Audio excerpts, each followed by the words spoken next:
këto lloj marrëdhëniesh me botën e errët.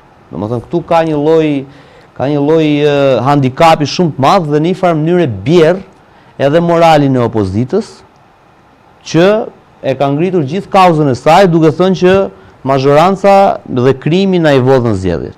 Pra, në Flugert, para se do t'i rikthejmë se pyetje, po doja thjesht falenderoja secilin prej teleshikuesve që na ndjek në diasporë, por edhe në Shqipëri, që komenton, jep mendimin e vet, e shpërndan emisionin Sinjal nga unë Ermal Peçi në çdo vend ku flitet shqip, por gjithashtu edhe që lë punët e veta dhe na ndjek dhe na suporton me mesazhe apo edhe duke na dhënë këshilla, gjithashtu i ftoj që na komentojnë edhe në këto momente.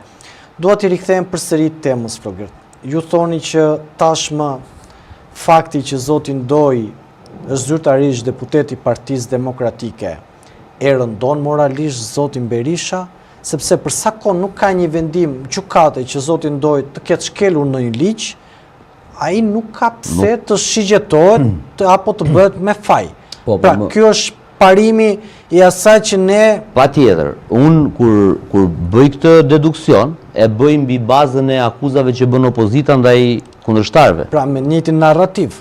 Me njëjtin njësimatse, me njëjtin standard. Pra, ti thua që Edi Rama ka fituar sepse ka bandat.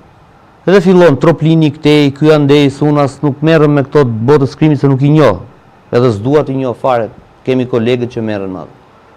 Por në momentin që ti përdor këtë standard dhe bën këto akuza, ti duhet të kthesh syt nga vetja. Je vetë që libar nga ana morale, nuk kush jam unë që të bëj të fajshëm ligjërisht zotin Ndoj, absolutisht. Ati të bravo i qoftë që ka punuar, ka fituar, e më se thash.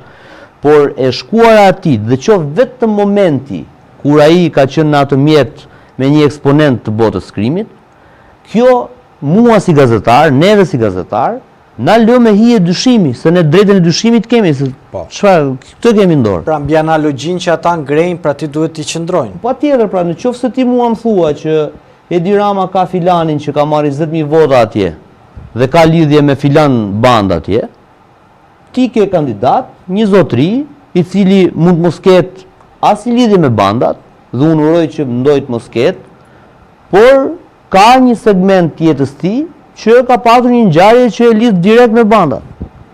Këtu ty të ka rënë narrativa. Pastaj, kur shkon dhe në sallë gjyqit dhe përballet me eksponentët më të lartë botës krimit, me ta, dhe bëjnë diskutime se si këta kanë komunikuar dhe tjetër me një tjetrin, këtu mi rrit dyshimet mua kjo historia. Dhe gjitha këto, duke e lënë ana juridike të merret gjykata dhe Ndoj uroj të jetë i pafajshëm, nga ana politike, doktor Berishës Ndoj i jep një kosto politike. Ai e ka bërë vetë bilancin. Doktori ka thënë, nga njëra anë kam koston publike politike që do më thonë ky është ai prokurori që ka dalë me, ka qenë në makinë kur ndodhi aksidenti, dhe nga ana tjetër kam fuqinë e Ndojt që është një njeri me influencë që ka vota. Tani ja vlen që për këto vota që ka ky unë të marrë dhe këtë kusurin, ja vlen me sa duket se e ka futur në listë apo jo. Kështu që në këtë moment, në atë momentin e parë, doktorit i është dashur dhe e ka futur aty. Në post zgjedhje, tani që flasim, për mua më shumë i prish punë për narrativën, se sa i ka ndrequr punë për rezultatin. Se rezultati nuk është se pat një ndryshim 7-7 në Durrës që ja vleti.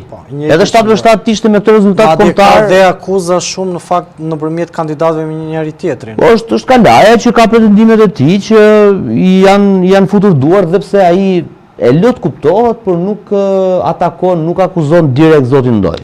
Flugert, para se të kaloj tek pyetja e radhës, do doja të falenderoja dhe Landi Kaplana, i cili na komenton këtu në YouTube, por gjithashtu edhe 70 ndjekësa që po na ndjekin live këtu në Antena Televizion dhe në emisionin Sinjal. Do doja të rikthesha një prej çështjeve që ka vetëm pak minuta ose pak orë, do thoya që është mbyllur. Rinumërimi i Tiranës. Nuk ka ndryshuar asnjë rezultat. Duket sikur Partia Demokratike dhe zoti Berisha donin t'i bënin gropën e Edi Ramës, pa i mori i bëri 11 kulla ka dhe mprapa i tani. Edhe... E bukur kjo. Kjo është që s'nxori asgjë pak të rinumërimi ose çfarë na tregoj se... Dëgjoj, unë kam përshtypjen se do bëhem pak diabolik Ti do të thuash ato 11 kulla? Jo, unë do them që ndoshta ky ka qenë një tjetër kurth i Edi Ramës për Sali Berishën. Do me thënë, ja, kujtoj pak si ka ndodhur historia. Ishim pothuajse në fund të numërimit votave për kandidatët. Doli lajmi që disa kandidatë pranë Partisë Socialiste kërkuan që të rinumëroshin votat për kandidatët, jo për subjektët. Në atë moment del një lajm që Edi Rama ju ka shkruar të tive dhe ju ka thënë që nuk ka ndërhyrje, procesi është okej, kështu që mos kërkoni kohë të rinumërim, sepse thjesht do bëni pis në një farë mënyrë procesin, por nuk do ndryshojë asgjë. Po. Në fakt rezulton që Edi Rama pas ka pasur drejt pas rinumërimit.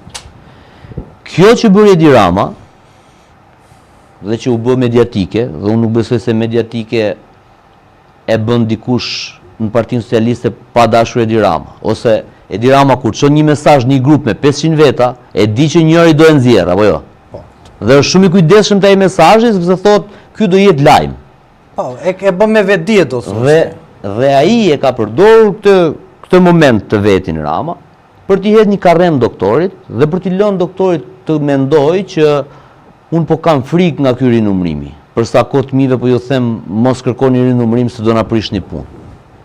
Doktori me sa duket këtë provokim të Ramës dhe këtë mesazh të Ramës ndaj tive që mosni se është okej rinumërimi, e ka marrë si gjetje, ka thënë e kapa. Këta kanë bërë masakre elektorale, ky s'po lejon të vetët t'i hapin kutit sepse ka frikë se i del masakra elektorale, dhe doktori